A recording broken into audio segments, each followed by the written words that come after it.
Hello everyone, this is Parthiban welcomes you to SAP Views.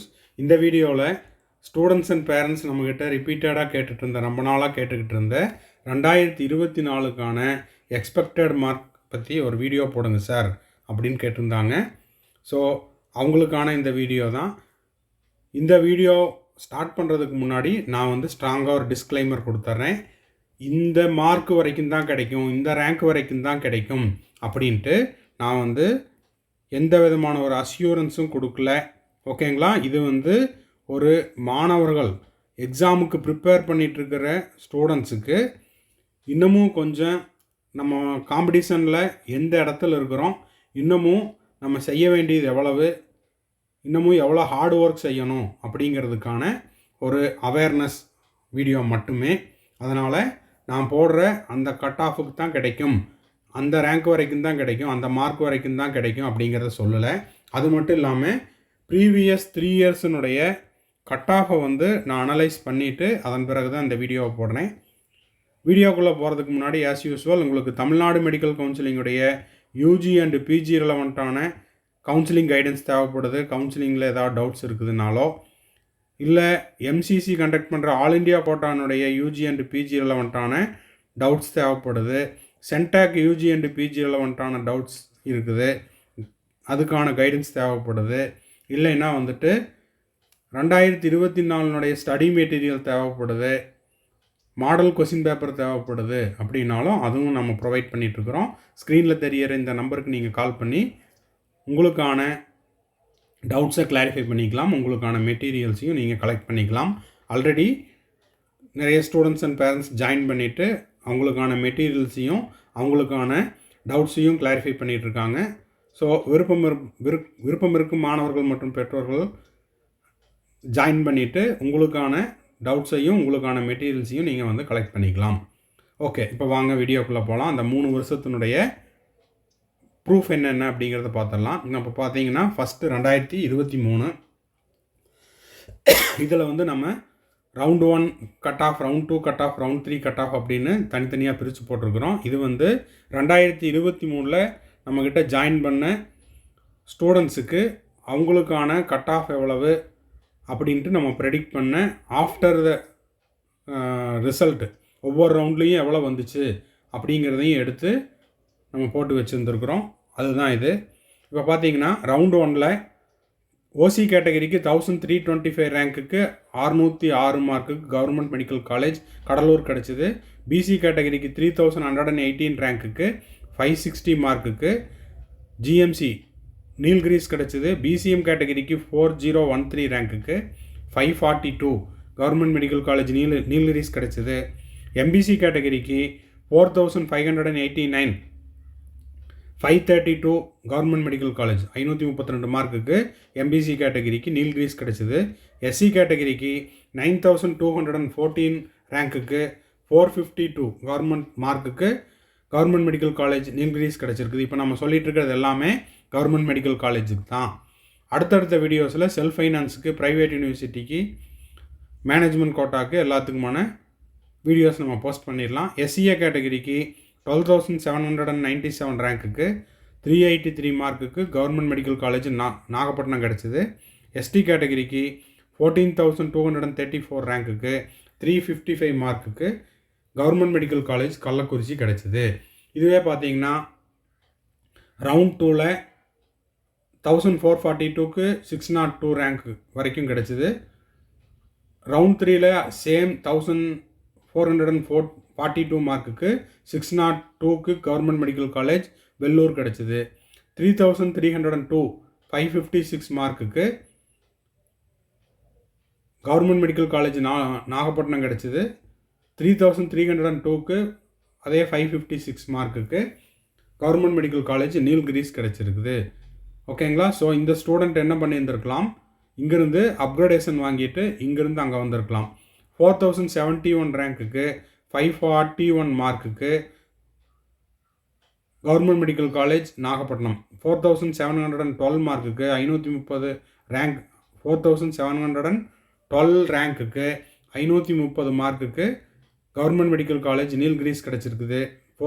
Round 3 4717 ரேங்க்குக்கு 530 மார்க்குக்கு நீல்கிரிஸ் கிடச்சிது. SC கேட்டகரிக்கு 9431, round 3ல no change, ரெண்டுமே வந்து 448 மார்க்குக்கு நீல்கிரிஸ் கிடச்சிருக்குது. எஸ்சிஏ கேட்டகரிக்கு 12836 ரேங்க்குக்கு 382 மார்க்குக்கு கவர்மெண்ட் மெடிக்கல் காலேஜ் நாகப்பட்டினம் கிடச்சிருக்குது. இங்கே நோ சேஞ்ச். இந்த ஸ்டூடெண்ட் வந்து அப்கிரேட் பண்ணிவிட்டு இங்கே வந்திருக்கலாம்.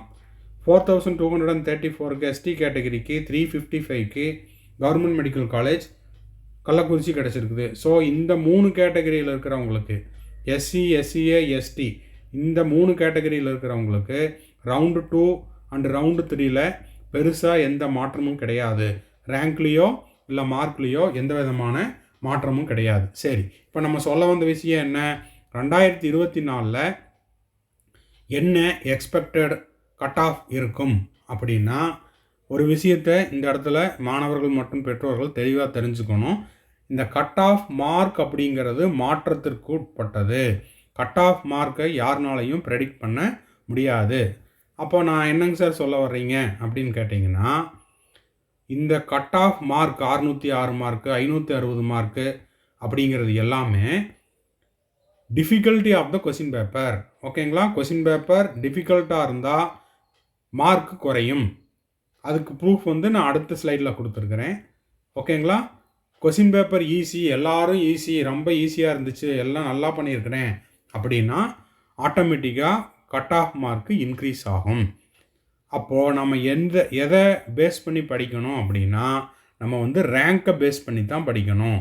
மார்க் அப்படிங்கிறது மாற்றத்திற்கு உட்பட்டது. 606 மார்க் அப்படிங்கிறது இந்த வருஷம் 606க்கே கிடைக்கும்னு சொல்ல முடியாது. அது 620 இருக்கலாம், 630 இருக்கலாம், 580 இருக்கலாம். ஓகேங்களா? கொஷின் பேப்பர் ஈஸின்னா 606ங்கிறது 620 இருக்கலாம். கொஷின் பேப்பர் டஃப்னா 606ங்கிறது ஒரு 590 இருக்கலாம். அப்போது நம்ம எதை ஞாபகத்தில் வச்சுக்கணும்? மைண்டில் வச்சுக்க வேண்டியது ரேங்க் மட்டுமே.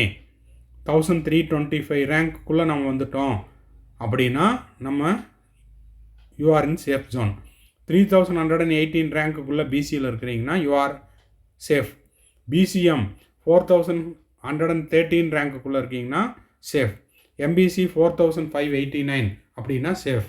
எஸ்சி கேட்டகரி 9214 இருக்கிறீங்கன்னா சேஃப். எஸ்சிஏ கேட்டகரி 12797 இருக்கிறீங்க, அந்த ரேங்க்குள்ளே இருக்கீங்கன்னா சேஃப். எஸ்டி கேட்டகரிக்கு 14234 இருக்கிறீங்கன்னா யூ ஆர் இன் சேஃப். சரி, இப்போது இதை நான் எப்படி அனலைஸ் பண்ணியிருக்கிறேன் அப்படின்னா, இங்கே பாருங்கள், 2023, 2022, 2021 மூணையுமே எடுத்திருக்கிறேன். இதில் வந்து 2023 கொஷின் பேப்பர் வெரி ஈஸி. ஓகேங்களா? அதனுடைய difficulty level very very easy. எழுதுன எல்லா ஸ்டூடெண்ட்டுக்கும் தெரியும், இப்போ ரிப்பீட் பண்ணிகிட்டு இருக்கிற ஸ்டூடெண்ட்ஸுக்கும் தெரியும். ஸோ கொஷின் பேப்பர் ஈஸியாக இருந்ததுனால இது வரைக்கும் இல்லாததை விட மார்க் வந்து என்ன ஆகிருக்குது, எல்லா கேட்டகரிக்குமே இன்க்ரீஸ் ஆகிருக்கும். அதனால தான் சொன்னேன் போன ஸ்லைட்லேயே, இந்த கட் ஆஃப் மார்க் அப்படிங்கிறது மாற்றத்திற்கு உட்பட்டது. ஓகேங்களா? அப்போது கொஷின் பேப்பர் ஈஸினா மார்க் வந்து இன்க்ரீஸ் ஆகும், கட் ஆஃப் மார்க் இன்க்ரீஸ் ஆகும். ஓகேங்களா? கொஷின் பேப்பர்னுடைய டிஃபிகல்ட்டி வந்து கொஞ்சம் ஹையாக இருக்குது அப்படின்னா மார்க் வந்து குறையும். அப்போது எதை வந்து நம்ம வந்து மனசில் வச்சுக்கணும்? ரேங்க்கை வந்து மனசில் வச்சுக்கணும். இந்த ரேங்க்குள்ளே நம்ம இருக்கணும் அப்படின்ற மாதிரி எடுத்துக்கணும். ஓகேங்களா? சரி, இப்போது நான் இது வரைக்கும் ப்ரிப்பேர் பண்ணிகிட்ருக்குறேங்க சார்.